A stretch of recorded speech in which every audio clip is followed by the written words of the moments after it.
एक सरदार का चीनी दोस्त था जो कि बहुत ज्यादा बीमार था। सरदार उसका पता लेने गया और उससे बातें करने लगा।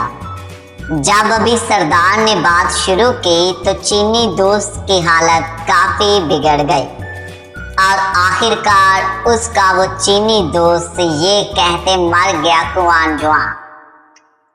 सरदार को अपने दोस्त की मौत का काफी दुख हुआ, लेकिन उसने उसके आखिरी अल्फाज याद कर लिए।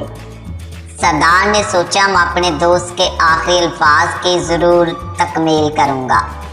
वो एक चाइनीज टीचर के पास गया और उससे पूछा कि इन अल्फाज का क्या मतलब है।